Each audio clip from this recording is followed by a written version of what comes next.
Okay, folks, so this is Acid Roots, and I've got a Slipknot review for you. And with that, we have their second album, Iowa.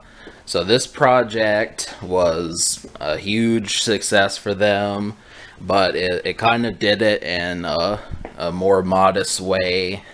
So I think, the less is more mentality really applied to this project.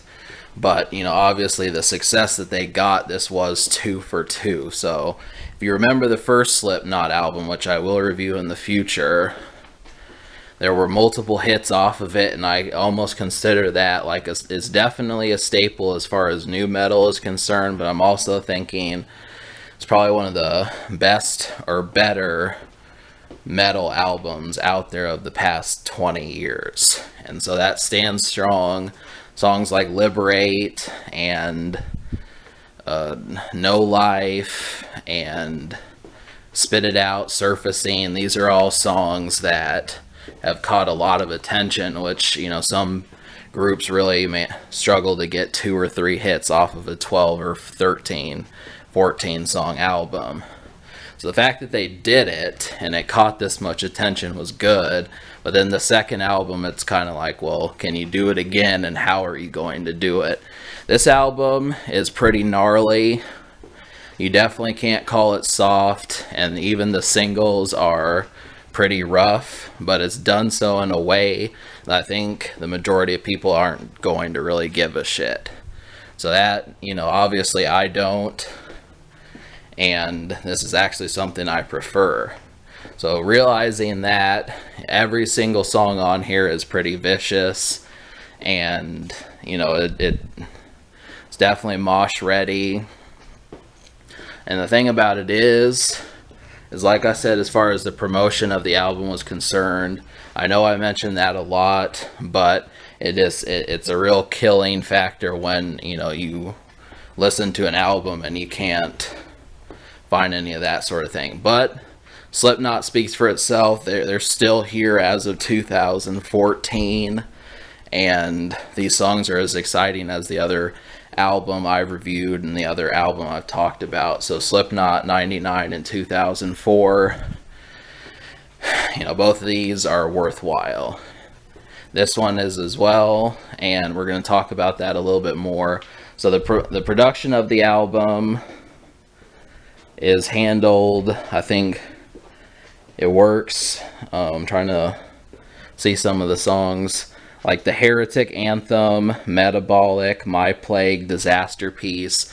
All of these, they just go nuts in the songs, and they're worthwhile to check out as long as, this is, like, I learned what a gateway band is, and I think that this would not be the one to start with, but it has its juice. It definitely has, its backing.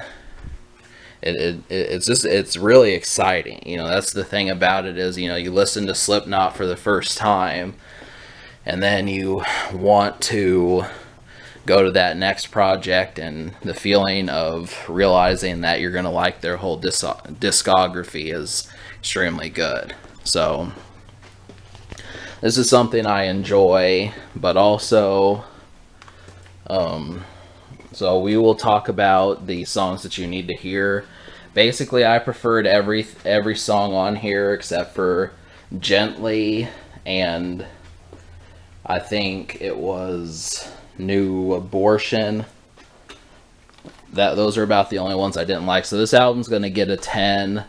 Really, songs like My Plague, Left Behind, I Am Hated, Disaster Piece, Metabolic, the Heretic Anthem, the first song, I think it's Something Equals Shit. Can't see it because, I got this from the library and it says that. The label's blocking it, but yeah, so that should let you know. And also, yeah, this album gets a 10.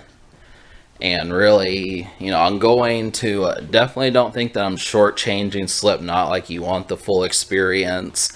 The main thing about it is this album has, it's one of those projects that you should own if you only have less than 20 CDs, something like that. I mean, really, this is a staple as far as new metal, and probably in some cases metal as a whole. You know, you think of groups like Metallica and Slayer and those sorts, but you know, you can't live in the 80s, you can't live in the 90s, so we've got to have extra ones to promote that, and this is one from the 2000s decade that takes care of it.